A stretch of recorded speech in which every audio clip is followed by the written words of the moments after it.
Today on Criticism for the Fragile, Lee Winnell takes on another Universal monster with Wolfman. Two iconic cartoon characters make their cinematic comeback fighting aliens in The Day the Earth Blew Up. Steven Soderbergh gives Cate Blanchett and Michael Fassbender a romantic spy mission in Black Bag. And Ryan Coogler makes his supernatural magnum opus with Sinners. Is the hype really worth it? And to that I say,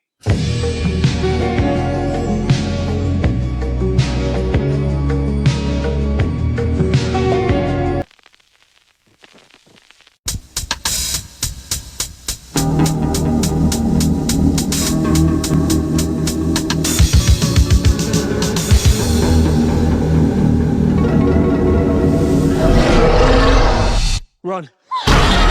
Even a filmmaker who is pure in heart and says his prayers by night may have a bad film when Jason Blum blues and the January moon is bright with Wolfman, one of 8 movies we'll be looking at here on this couch potato episode of Criticism for the Fragile.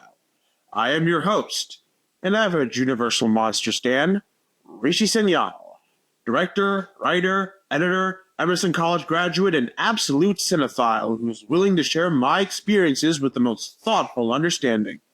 Let us start things off with January, that hit-or-miss month where studios dump certain movies they don't believe in, ranging from surprising hits like Belle or Mithrigan to misses like The 355 or Night Swim. The 2025 reboot of The Wolfman, however, is a tragic miss. I am a huge fan of Lee Winnell. He is a talented filmmaker, always bringing terror and thrills to whatever film he's making, with Upgrade being the most definitive example. So it puzzles me that such a gifted filmmaker with a unique style could have made such an unfortunate miss with another Universal monster, especially when you compare it to the 2020 remake of The Invisible Man, also written and directed by Lee Winnell. Rather than Lon Chaney Jr. as Lawrence Talbot, the film stars Christopher Abbott as Blake, a father with a complicated past who takes his family on a little trip to Oregon due to his dad's passing.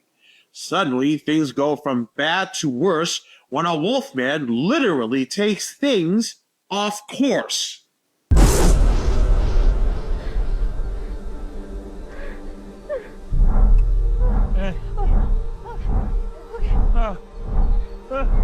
Ginger? Ginger, are you okay? Look at me. Look at me. Charlotte, are you hurt? Are you hurt? Are you okay? Hey, we gotta get out of this thing. Hey, no. Don't move. Climb up through the window right there. You can do it. You'll be okay. You okay?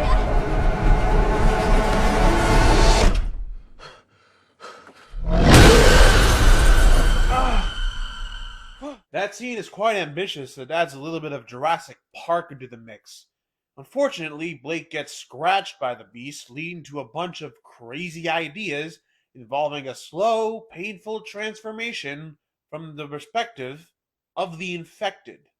Can you understand me?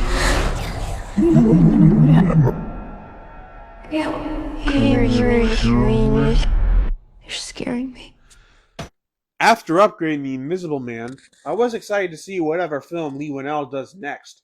Unfortunately, his signature style was nowhere to be found.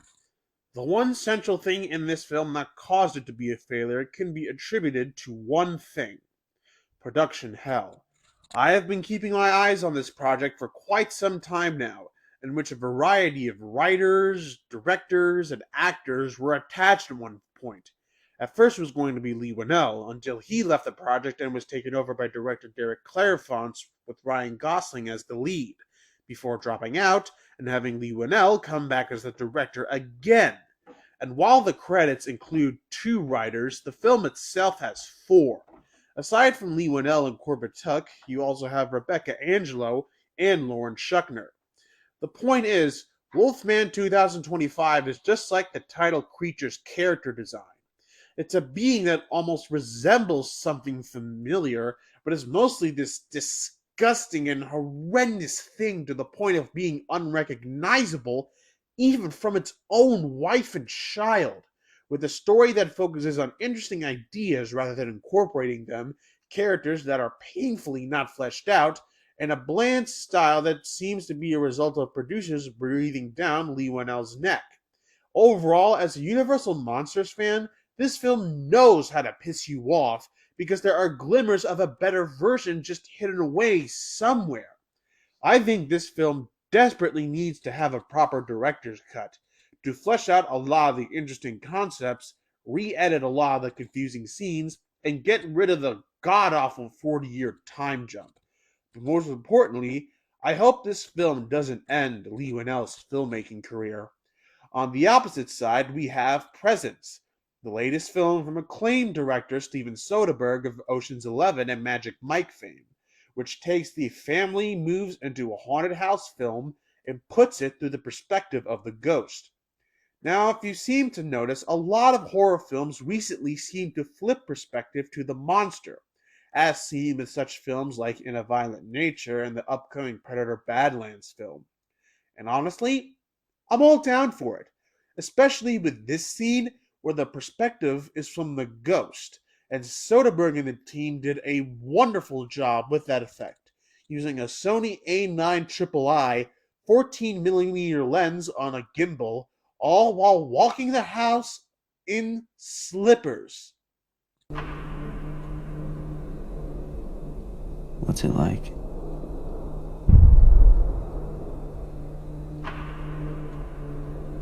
What's what like?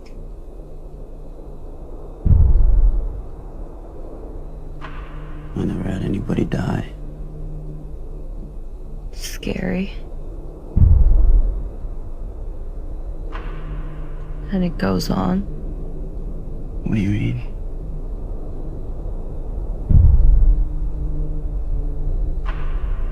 Like, the world cracks apart.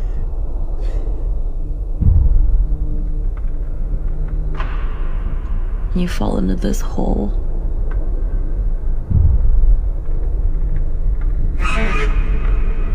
And the sides are mud, and you can't get out.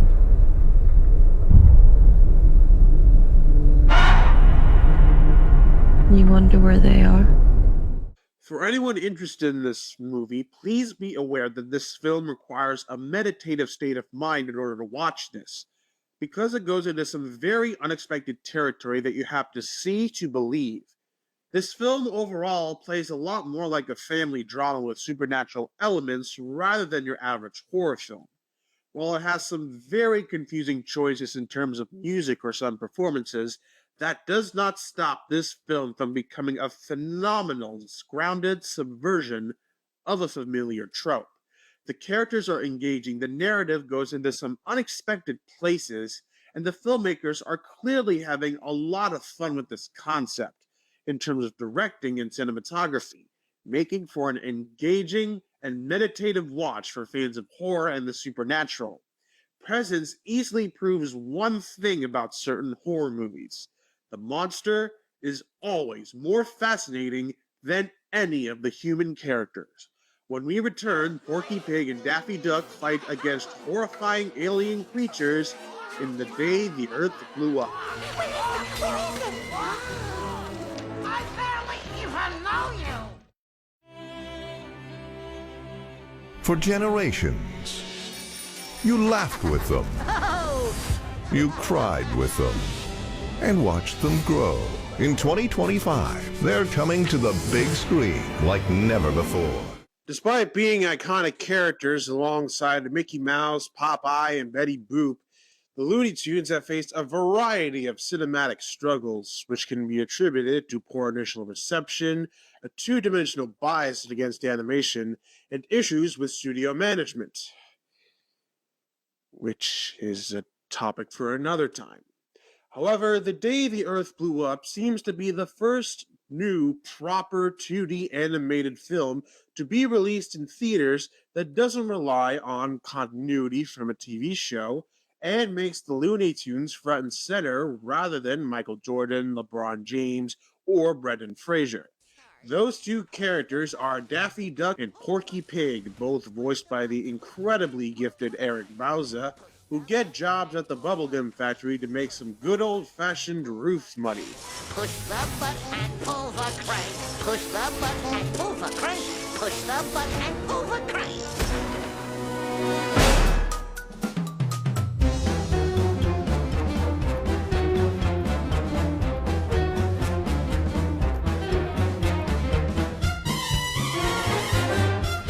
That scene is quite a toe tapper, filled with eye-popping Art Deco Broadway-style visuals. Little do they know that the two get heavily involved in some 50s sci-fi John Carpenter-esque charades, leading Daffy, Porky, and their new partner Petunia to chew bubblegum and kick ass. I hope that shatterproof glass can withstand the abuse. Well, technically, shatterproof glass can withstand 24,000 pounds per square inch without breaking. Oh, thank goodness. But that's not shatterproof glass. Mother...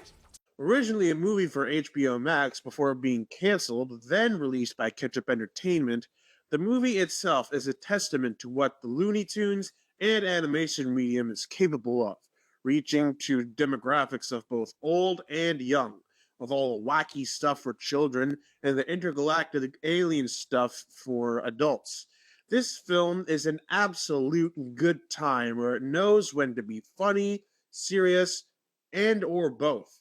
The story is well written, the 2D animation feels expressive with thought, and the characters of Porky Pig and Donald Duck are entertaining in different ways. I particularly enjoyed Daffy Duck's arc, not only because it's quite a respectful journey, but it's also due to the fact that I wanted to see his big break after playing second fiddle to Bugs Bunny. And boy does he get that opportunity to shine. Porky Pig's arc is also good too.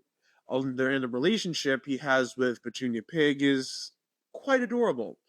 This film is so well written and filled with purpose that I think a full-length review may illustrate this movie's wonderful qualities. Overall, in a time when the only mainstream risk-taking studio in Hollywood is in a state of bleeding ignorance, a film like The Day the Earth Blew Up comes in with a well-written script and says, "That's not all, folks." Unfortunately, our next movie is the exact opposite, titled A Minecraft Movie, based on the video game phenomenon of the same name, and is once again a movie that is strictly for the fans, not caring about general audiences in the slightest. When comparing a Minecraft movie to The Day the Earth Blew Up, in terms of why that film is such a good time and this isn't, it can be boiled down to a couple of elements: story and characters. The movie involves Steve, who is just Jack Black under a different name. Now, while the persona of Jack Black can be entertaining on its own, his personality can go against the purpose of the story, to the point where you just go, please shut up. That's the sound of sizzling. Smell that smell. La la la lava, chicken. Steve's lava chicken, yeah, it's tasty as hell. Ooh, mama, see tonight you're ringing the bell. Crispy and juicy, now you're having a stack. Ooh, super spicy, it's a lava attack. Although that chicken does look good. However, the main characters mostly involve two siblings, a mobile zoo owner, and a former 1980s video game champion played by Jason Momoa, where they get into all sorts of madness involving creepers, zombies, skeletons, piglins, and of course, this thing. They want me to fight the chicken? It's a fight to the death, kid!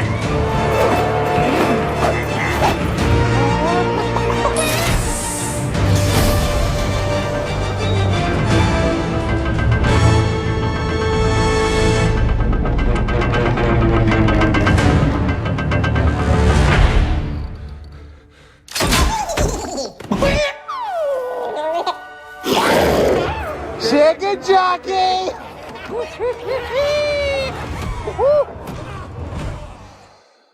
Look, I am sorry, But after watching films like Mortal Kombat, Super Mario Bros., and Five Nights at Freddy's, unless you're willing to introduce audience members to the video game, you either write a story that expands upon the elements and world, or do something new yet respectful with the property. Unfortunately, due to a ruckus fan base that doesn't accept anything new, interesting, or refreshing, it doesn't seem to go into any one of those paths. It's also good to note that this movie is directed by Jared Hess, who made one of my most favorite coming-of-age films of all time, Napoleon Dynamite, which made me curious. Now, a Minecraft movie is a step above these said three films. The production designers were clearly committed to the realistic Minecraft aesthetic, and I did have the time of my life, even if it made me disgusted at the same time. Looking at this movie, all I could think of is that these decisions and writing do not feel like something out of Jared Hess. It mostly feels like they came from cynical, bitter executives and David Zaslav's side pieces. Now look, the movie was a box office success. It's marketed towards Minecraft fans and kids, and I should probably mind my own business. But unfortunately, these people deserve so much better. What Hess should have done is a survival film in the vein of Arctic and Sasquatch Sunset in the Napoleon Dynamite Nacho Libre style, with Minecraft elements, and make Steve a drifter character played by Jason Momoa and call it a day. Yet they decided to go the Jumanji route, where four ordinary people are transported to this unknown, crazy world. The difference being, Jumanji had characters we understood along the way, deliberate choices in filmmaking, and used the well-known elements in interesting ways. The Minecraft movie mistakes ironic quirks for exploration, uses characters in total flatline action scenes, and the story is just member berries held together with strands of yarn.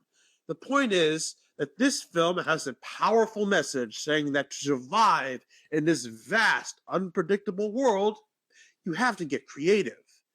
Yet, everything in this film felt uninspired. Not worth the overreactive theater experience.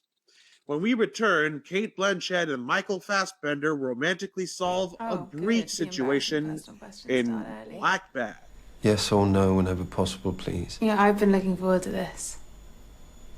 Did you masturbate this morning? No. Didn't have time. Before we continue, if you are craving for some good old-fashioned tater tot casserole, you can always like, subscribe, ring the bell, and head on over to my Linktree page where you can follow my array of social media accounts. Now, on with the show. I can feel when you're watching me. Sorry. I like it. I understand this is not the casual dinner you'd prefer. Yeah, it's an unusual group. Data scraper, 2 agents, and the in-house shrink. What are we hunting this time?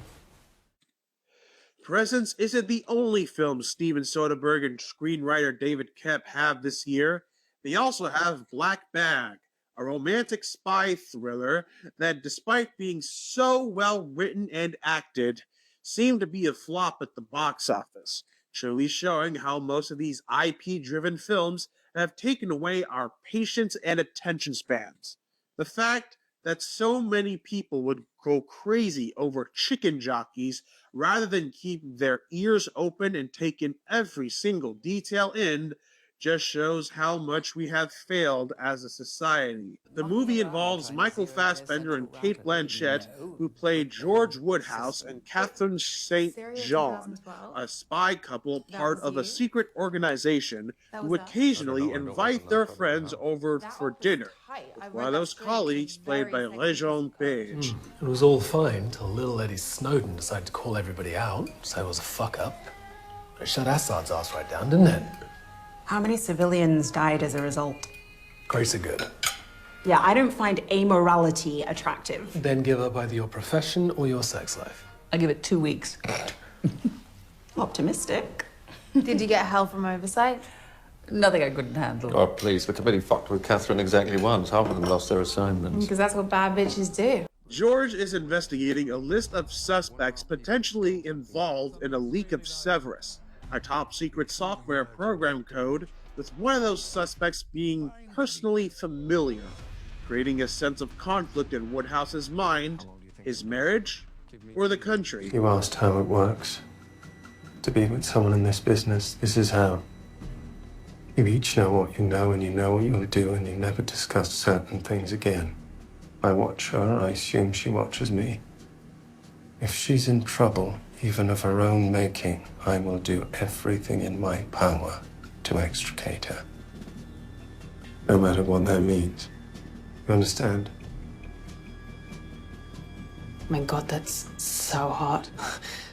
This film is a sexy, thrilling, intense film, deserving of being a hit over a Minecraft movie due to three central reasons. It features one of the best romantic couples of this year, with their chemistry boiling down to one supporting and giving the strength to the other. The dialogue is snarky and rotted, giving the characters this whole element of entertainment value. And most importantly, this film is really good at keeping you guessing. Just when you start to make predictions of who and what, the film adds more red herrings that go against these assumptions until finally, it all explodes. Be aware that while this film is mostly talking, there is always a little prize ahead that pushes you towards the story's development, and that must require you to take in every single detail. The directing, cinematography, writing, performances, and its amazing score from Ocean's 11 composer David Holmes. Overall, in an age of heavy dose action films designed to keep everyone's attention span running, where everyone has mobile phones and social media, we seem to be living in a renaissance of dialogue-only films. Oppenheimer, Challengers, and Black Bag. If only you all would have stopped, put your phone down, and take in the sunlight and smell the roses. Up next is another video game adaptation titled Until Dawn. Whereas the Minecraft movie put an effort to stay faithful to the video game it's based on, director David F. Sandberg and writers Gary Dauberman and Blair Butler take a more loose approach, taking the elements of the game in fresh, new ways to fit the cinematic format. Now, with the subgenre of cinematic adaptations, whose reputation is that changes make these films awful when compared to books or other media, this movie gets very close to standing on its own. Rather than the snowy cabin like the PS4 game, the movie takes place at a visitor center involving a couple of friends, with one on the trail for her missing sister. While that premise sounds familiar, what does it do to stand out in some form or capacity?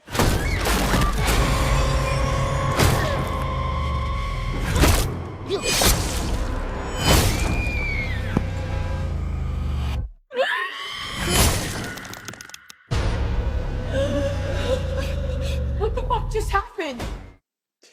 That's right. The film goes in a Groundhog Day live, die, repeat situation where every time they die, they wake up, except taken seriously and with lives just like any other video game. This twist on the old cabin in the woods premise could allow the filmmakers to go into some interesting territory, projecting the traits of horror video games on the big screen and making fun of early or late 2000s horror for how cliche, gimmicky, and hilariously unoriginal they all are, while going crazy with practical effects. For David F. Sandberg, it's the latter. He's getting up. I'm just gonna grab it. Okay. Don't move. Yeah. Oh, what? Is it gone? Yeah, it's gone. What? It's still in my face! While video game adaptations are a difficult thing to muster, horror movie video game adaptations are even more difficult to pull off because they combine the subgenre's limits with the standards of the horror genre, something this film gets extremely close to. Easily what makes this film a gory good time is that the filmmakers are having a lot of fun with this premise, switching from between horror genres from slashers, supernaturals, and even found footage at one point, which is my favorite scene in the entire film. How the mystery unravels throughout the runtime, explaining the location, creatures, and the time loop itself, and how it all relates to the video game it's based on. On top of that, I do appreciate the writer and director's commitment to bringing something new and fresh from the source material rather than a shot by shot remake. If not, you will end up with something like Tomb Raider 2018, Lion King 2019, and the upcoming How to Train Your Dragon movie. Along with David F. Sandberg's commitment to keeping everything practical, from the environments, deaths, and array of monsters. Unfortunately, the characters and all their blank, uninteresting, and dull shells prevent this adaptation from becoming something more. The only interesting characters seem to be the Asian psychic character, in which her personal powers are not used anywhere in the film, and the villain, whom I will not spoil. Aside from that, this film, along with so many other horror films based on a video game or not, seem to forget that in order for the kills, monsters, or any of these story moments to hit, the characters have to be interesting and relatable in order for a lot of these moments to hit. Overall, while Until Dawn in many aspects is one of the better video game adaptations so far this year, and I do love the entire production did have fun with the concept, the characters, a good hook to any film, especially horror, prevent this adaptation from becoming something more. Coming up next, Ryan Coogler has created his greatest film in his catalog with Sinners, along with a complete recap of other films I have seen so far. Will somebody take me in your eyes? But it also can pierce the veil between life and death.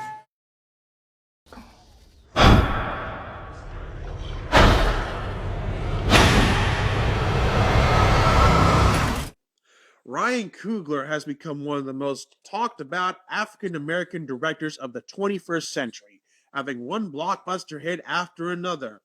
However, excluding Fruitvale Station, Creed and the Black Panther films felt pretty generic, with forced ties to continuity, uninteresting cinematography, and uninteresting generic characters. So when a film from him like Sinners comes along, when amazing original films like Mickey 17, Novocaine, Companion, and the aforementioned Black Bag flop hard, while this one becomes an instant hit to where it outgrosses the new Avengers, it makes you ask, is the hype really worth it? And to that I say yes. One thing that makes this film a step above Creed and Black Panther is that this actually looks like a movie. As reflected within this trailer, whites, greens, and warm oranges are used to portray 1930s Mississippi, thanks to cinematographer Autumn Archipel. I ain't ever seen no demons, no ghosts, no magic. Till now. Look aside, this film stars Michael B. Jordan as Smoke and Stack, twin brothers returning from Chicago to open a juke joint for the local community to eat, drink, and play some spirit-breaking blues. Y'all move your feet now. Come on now.